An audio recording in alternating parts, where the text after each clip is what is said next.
Kita beralih ke informasi selanjutnya, pemirsa. Pelaku penganiayaan pembunuhan seorang pria Parubaya di Ponorogo, Jawa Timur pada malam tahun baru menyerahkan diri kepada pihak kepolisian usai melarikan diri. Pelaku yang bernama Ahmad Prasetyo ini menyerahkan diri kepada pihak kepolisian pada Senin sore kemarin. Berdasarkan keterangan polisi, pelaku mengaku tega membunuh korban karena ia sakit hati terhadap korban yang sering kali menyakiti hati ibunya. Emosi pelaku pun memuncak di saat korban memaki ibunya terkait dengan pemindahan batas tanah yang masih belum ada hasil putusan dari Badan Pertanahan Nasional. Polisi juga turut mengamankan sejumlah alat bukti seperti pipa besi, balok kayu yang berlumur darah, pakaian korban dan pelaku, serta ompak bendera yang digunakan pelaku saat membunuh korban. Terkait dengan masalah tanah. Tangannya gimana tangannya?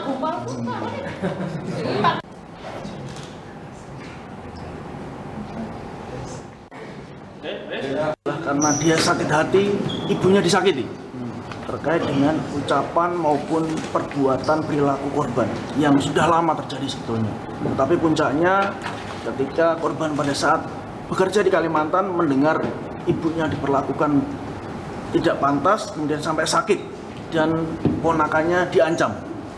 Nah, itulah puncaknya pada saat yang bersangkutan merasa sakit hati. Salah satu pemicunya memang tanah dan atau bagaimana? Ya, lebih besar karena faktor sengketa tanah.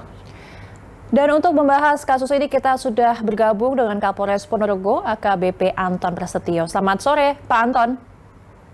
Selamat sore, Mbak Didit. Ya, Pak Anton, bagaimana kronologi penganiayaan hingga menewaskan korban ini, Pak? Jadi awalnya pada saat malam tahun baru, pelaku ini baru pulang dari Kalimantan bekerja pada tanggal 28 Desember. Kemudian pada saat malam tahun baru dia minum minuman keras bersama teman-temannya di rumahnya. Kebetulan rumah pelaku dan korban ini bersebelahan, hanya dibatasi oleh sepeta lahan yang menjadi sengketa rebutan atau perebutan batas tanah antara ibu pelaku dan ibu korban yang sering menjadi masalah. Nah, saat pelaku ada di Kalimantan mendengar ibunya jatuh sakit karena sering ribut dengan korban akibat dari pencabutan patok lahan yang membatasi dua rumah korban dan pelaku. Setelah pelaku minum minuman keras, kurang lebih pada pukul 2 pagi, pelaku masuk rumah dan teringat peristiwa korban yang menyakiti hati ibunya. Kemudian seketika itu juga mungkin karena pengaruh minuman keras, pelaku mendatangi rumah korban yang kebetulan bersebelahan dengan berteriak-teriak meminta korban untuk keluar rumah. Setelah korban keluar rumah, langsung dihantam oleh sejenis pipa besi ke bagian dada. Sempat korban melakukan perlawanan dengan mencekik leher pelaku, tetapi pelaku langsung membanting korban dan kemudian memukulkan batang besi itu kembali ke dada korban. Setelah korban tersungkur di jalan depan rumah, pelaku kembali ke rumahnya dan sekitar itu dia mengambil semacam cor-coran semen yang untuk tempat tiang bendera. Dia ambil kembali lagi, dihantamkan di dada korban, di mana posisi korban saat itu sudah telungkup, tidak bergerak, dihantamkan di dada depan korban.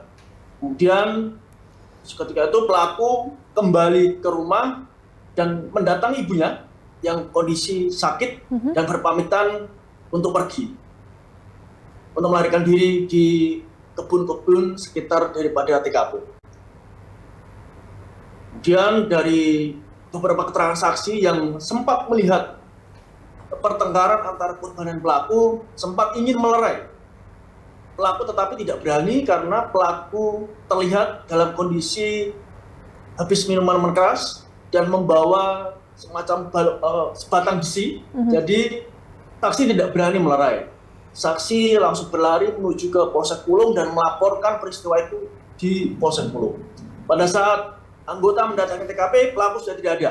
Pelaku sudah melarikan diri dan dilakukan pengejaran dan upaya-upaya persuasif melalui pihak keluarga pelaku, dan akhirnya berkat bantuan dari pihak keluarga pelaku menyerahkan diri pada sore harinya ke Polsek Pulung dan dibawa ke Polres Ponorogo. Demikian, Mbak. Oke, jadi sebenarnya ada hubungan keluarga tidak Pak antara pelaku dengan korban ini? Dari keterangan pelaku, mereka punya hubungan keluarga jauh. Oke, keluarga jauh. Nah, lantas untuk wilayah atau lahan yang disengketakan ini, apakah ini tanahnya sebenarnya warisan atau seperti apa, Pak? Tanah orang tuanya dan tanah daripada korban. Tetapi kita belum masih dalami karena mengingat kondisi orang tuanya atau ibu daripada pelaku ini masih sakit, jadi belum bisa kita minta keterangan. Ini masih sementara proses pendalaman. Karena pada saat itu sengketa lahan ini sebetulnya sudah lama sekali yang disampaikan oleh pelaku, tetapi sudah dilakukan batas pengukuran oleh BPN sebetulnya, sudah dipasang patok batas, tetapi oleh korban patok ini diangkat, dipindahkan dan memperbesar lahan daripada korban. Nah, ini yang membuat orang tuanya sakit hati dan menyampaikan kepada anaknya. Oke, apakah nanti kemudian pihak kepolisian juga akan melibatkan BPN ini untuk proses penyelidikan lebih lanjutnya? Kita nanti tunggu terkait dengan pendalaman motif daripada pelaku, apakah perlu sampai ke BPN atau tidak, karena motif daripada pelaku kita masih dalam, di mana keterangan saksi-saksi keluarga daripada korban sendiri maupun keluarga pelaku sampai sekarang masih dalam proses pemeriksaan. Oke, ada berapa Pak saksi dan juga siapa saja yang sudah diperiksa dalam kasus ini? Kami masih melakukan pemeriksaan kepada 5 orang saksi yang berada di sekitar TKP dan diduga mengetahui peristiwa tersebut. Oke, saat ini kan pelaku ini sudah menyerahkan diri begitu ya Pak ke pihak kepolisian. Sejauh ini apa kemudian ancaman yang akan diberikan oleh pihak kepolisian kepada pelaku? Kita sangkakan pasal 338 atau penganiayaan berat mengakibatkan matinya seseorang dengan ancaman hukuman maksimal 15 tahun penjara.